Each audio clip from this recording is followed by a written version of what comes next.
this monthly check is, well, it's absolutely crucial, isn't it? Oh, absolutely. It covers essentials, housing, healthcare, groceries, you name it. It's a lifeline for many. So who exactly qualifies for this specific April 16th payment? Are there rules? Yes, there are two main conditions. First, you need to have started getting your Social Security benefits in May 1997 or later. May 1997 or later. Got it. And the second? Your birth date has to fall between the 11th and the 20th of any month. Any month. Okay. So 11th to the 20th. And that covers retirement benefits, SSDI. Social Security, disability insurance, and also survivor benefits, so widows and widowers. Right. Now, how about getting the money? The SSA often talks about direct deposit. They do, and for good reason. They really encourage it.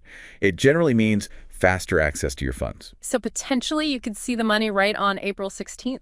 Potentially, yes. Or very close to it. Paper checks, on the other hand, well, they can take longer. Mail delays, bank processing times, that sort of thing. Precisely. So there can be a bit of a wait involved with paper. And what about the other April payments? Is this the only one? No, there's another main payment date in April, April 23rd. That's for folks born between the 21st and 31st of any month. Okay, 21st to 31st is April 23rd. Good to know. So the push for direct deposit is pretty strong then. It really is. The SSA stresses it for speed, but also for security. It avoids the risks of lost or stolen checks. Makes sense. What if someone isn't sure if they're signed up for direct deposit? Good question. You can check easily. Log into your My Social Security account online. That's usually the quickest way. The online portal. Yep. Or you can always contact the SSA directly. And setting it up, if you haven't already, is free and pretty straightforward on their website. Okay, so let's just quickly recap the April 16th payment. Born between the 11th and 20th, started benefits May 97 or later. Correct. And keep in mind, the actual amount varies quite a bit. It depends on your work history, when you started benefits. Right. It's not one size fits all. And direct deposit is the way to go for speed and security. Definitely the recommended route. As we said, it's a critical payment for so many, so understanding eligibility in these details helps ensure you get your money promptly. So just to hit those common questions again, April 16th is for the 11th, 20th birth date group post April 97 start. Check. Fastest way to get paid, direct deposit. Enroll via the SSA website. Check. And if the money doesn't show up on the 16th, don't panic immediately. Right. The advice is to wait a couple of business days until Friday, April 19th in this case, before calling the SSA. And before calling. Check your bank account first. And check your My Social Security account online too. See if there's an update or if the payment shows as issued. Good advice. Now, shifting gears slightly, there's also been a lot of talk about changes to the full retirement age, right? The old benchmark of 65 isn't quite accurate anymore. That's a really significant point, yeah. For decades, 65 was the age everyone thought of for full Social Security benefits. But that's changed. So what are the current ages? Well, depends on your birth year. Yeah. If you were born in 1959, your full retirement age, or FRA, is 66 years and 10 months. 66 and 10 months, okay. And for anyone born in 1960 or later, the full retirement age is now officially 67. Wow, so 67 for a large group of people coming up to retirement, that definitely changes retirement strategies. It absolutely does. Retiring at 65 might feel traditional, but it likely won't get you your full benefit amount anymore. And claiming too early, that can really impact your income long term. Why did the age go up? What was the reasoning? It primarily boils down to longevity. People are, on average, living longer than they used to. Which puts a strain on the system. Exactly. Longer lives mean more years of benefit payments. Raising the full retirement age is one of the ways lawmakers try to keep the Social Security program financially sustainable for the long haul. It helps balance things out. Okay, so the full retirement age is later, but can people still retire earlier if they want to, say at 62? Yes, 62 is still the earliest age you can claim Social Security retirement benefits. But, and this is a big but, There's a reduction. a permanent reduction. If your FRA is 67, for example, claiming it's 62 could mean your monthly benefit is reduced by as much as 30%. 30%, that's substantial, and it's permanent. Permanent. That lower amount sticks with you for your entire retirement. So it's a major trade-off to consider getting benefits sooner versus getting a smaller amount each month. What about the flip side, waiting past your full retirement age? Yes. Delaying benefits beyond your FRA actually increases your monthly payment. How much does it increase? For each year you wait past your FRA up until age 70, your benefit grows by about 8%. 8% per year. That's significant too. It really adds up. So take someone whose FRA is, say, 66 and 10 months. If they wait until age 70 to claim, They get those extra years of increases. right, their monthly benefit could be around 32% higher higher than it would have been at their FRA. It's a powerful incentive to wait if you can afford to. Okay, that's a clear benefit. Now, what about working while receiving benefits? Specifically, after reaching full retirement age in 2025. That's another important update. Once you reach your full retirement age, there are no longer any earnings restrictions. Meaning you can work as much as you want, earn as much as you want, and still get your full Social Security payment. Exactly.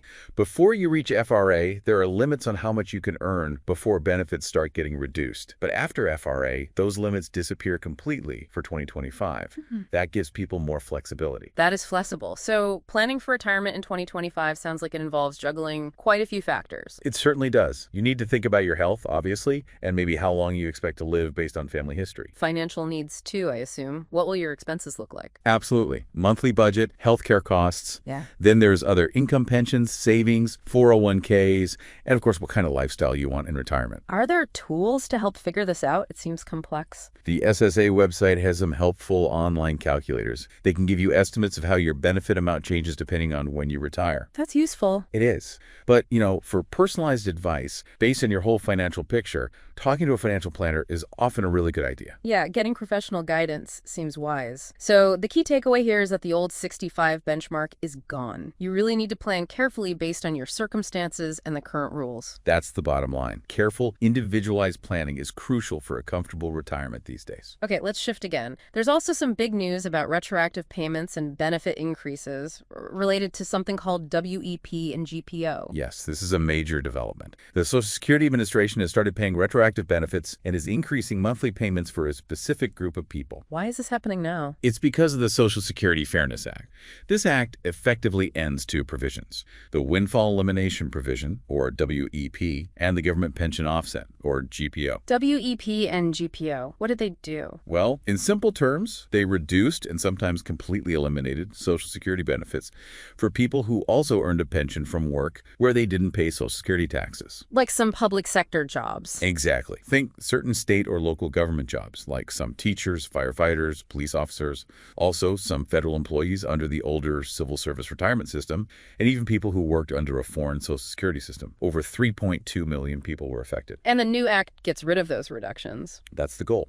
It repeals WP and GPO. The acting commissioner, Lee Dudek, mentioned they're working on an aggressive schedule to implement this. So payments are already going out. Yes. The aim was to get most of the retroactive lump sum payments issued by the end of March. Retroactive meaning back pay for the benefits that were previously reduced. Correct. A one-time payment covering past reductions. Most people getting these should have received them via direct deposit if the SSA has their info. And what about ongoing monthly payments? Those are increasing too. The first higher monthly payment should be reflected in the payment received in April, which actually covers the benefit for March. Okay. Will people be notified about this? How will they know if they're affected or how much they're getting? Yes, the SSA is mailing out notices to everyone whose benefit is adjusted or who receives a retroactive payment. These notices explain the changes. When should those notices arrive? Interestingly, the retroactive payment itself might arrive first, potentially 2 or 3 weeks before the explanation letter lands in the mailbox. Huh. So if someone gets an unexpected deposit, this could be why. It very well could be. The SSA asked people to hold off on calling about the status of their retroactive payment until April, since processing was happening through March. And for questions about the new monthly amount. They asked folks to wait until after they receive their April payment before inquiring about that. Let the first higher payment arrive, then call if you have questions. Do we know how many people have been paid so far, or how much? We have some numbers from early March. As of March 4th, 2025, the SSA reported they'd paid over 1.1 million people. Wow. A total of more than $7.5 billion in retroactive payments.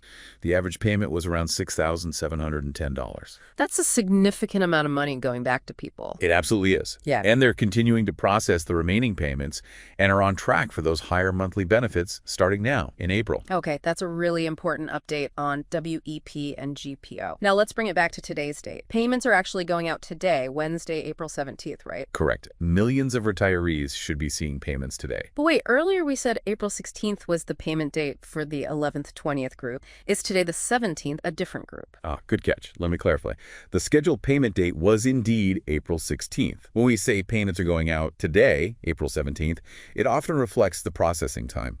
Direct deposits initiated on the 16th might appear in accounts on the 16th or the 17th, depending on the bank. Okay, so it's still the same group: retirement, survivor, disability, born 11th, 20th, started benefits after April 97, but the money might hit accounts today, the 17th. Exactly. If you have direct deposit, you should expect it either yesterday or today, or maybe within the next 24 hours max, usually. Got it. And amounts. We touched on this, but what's the average these days? For 2025, the average Social Security retirement benefit is running around $1,910 a month. Just average, though. Some get more. Oh, yes. Depending on earnings history and when they claim, some higher earners could be getting up to maybe $3,200 a month. It varies a lot. And the best way to know your exact amount? Log into your My Social Security account online. That's your personal information hub. Okay. And if someone in that 11th, 20th group doesn't see their payment by, say, the end of today, the 17th, what's the drill again? Same advice as before. Wait until Friday, April 19th. Give it those couple of extra business days. Check the bank, check the SSA account online first. Definitely. Do those two things before picking up the phone. If there's still nothing by Friday, then yes, contact the SSA. And that number is? 1-800-772-1212. Great. Looking ahead, what's the next payment date after this week's? The next one on the schedule is April 24th. That's for the group born between the 21st and 31st of the month. April 24th for the 21st, 31st group. And just to round it out, SSI recipients. They got paid earlier, back on April 1st. And those who get both SSI and Social Security. They were paid even earlier on March 29th because April 1st fell near a weekend, I believe. The schedule sometimes shifts slightly around weekends and holidays. Right, good point. Well, this has been incredibly informative, covering the upcoming payments, the retirement age changes, and that huge news about WEP and GPO. Lots happening in the world of Social Security right now. Absolutely. So if you found this information helpful, please do give us a like and subscribe for more important updates like these. It helps others find the information too. Definitely. And just remember, everyone, what we've discussed today is a snapshot as of April 2025. That's crucial. The Social Security system isn't static. Things can change. Staying informed is really key to understanding your benefits now and in the future. Couldn't agree more. Thank you so much for breaking all that down for us. My pleasure. Always happy to talk through these important details. And thank you all for tuning in. We hope this breakdown helps you navigate your Social Security benefits. We'll catch you next time.